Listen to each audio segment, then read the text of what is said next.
Imagine Roland Barthes walking into a wrestling stadium. Tonight he's bought tickets to watch Ahmad Mazu, whom he describes as having an arrogant and ridiculous character.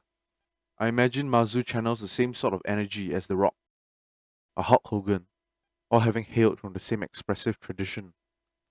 As the wrestling gets underway, the audience is whipped up in a cacophony of cheering. Every action of the wrestlers is emphatic and rigorous, every expression the clearest distillation of human symbolism. For every armlock or twisted leg suffered, the wrestler's face is distorted in the rictus of pain. For every triumph, a victorious sneer adorns the standing competitor. To Bart, this activity, whose end is a foregone conclusion, is a spectacle. In the case of wrestling, Bart says it is above all meant to portray the moral concept of justice. Even though Roland Barthes was a French intellectual, in a time where there seemed a great separation between high culture and low culture, I imagine he would be right at home watching wrestlers like John Cena or The Undertaker. But I think that the heady emotional mix of the crowd holds less interest for him than the abstraction of the great public spectacle. He derives a deep intellectual pleasure from picking apart what he perceives to be a carefully crafted mythology. In wrestling, he sees symbols in sharp relief, the symbols of suffering, defeat, and justice. His world is a world of signs, and he even goes on to analyze such signs as might be admitted from reading plastic, detergent, and even strip teasers. What was he trying to do? He was trying to identify myths, and then to explain the distortions which these myths perpetuate by means of the various artifacts of our culture. Hold on, because it gets technical. A myth is a second order semiological system Barth refers to as a meta language. To understand this, we must start first at the level of Desauchel's long, or language, where there is a signifier, a signified, and a sign. An example of a signifier is a bouquet of roses, and the corresponding signified is my passion.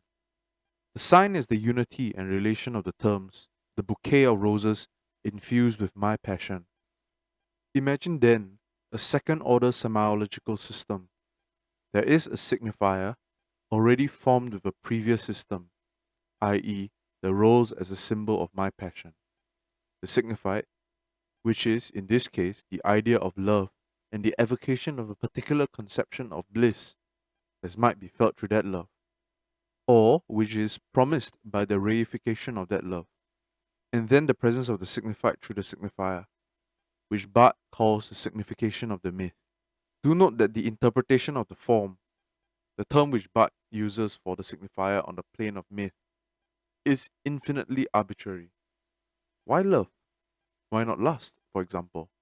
Why the reification of the love instead of the bittersweetness that comes from the inevitability of fading passions? Indeed, it could be one concept instead of the other.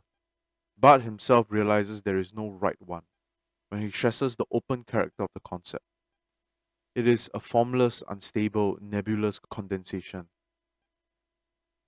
Essentially, Barth's quest for truth started with realizing that underneath the superficial level to something, there is a deeper level of meaning.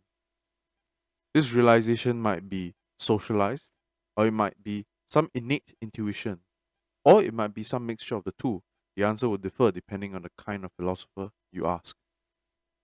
But the quest which starts with realizing that superficiality gives way to depth may eventually end realizing that depth ends in superficiality.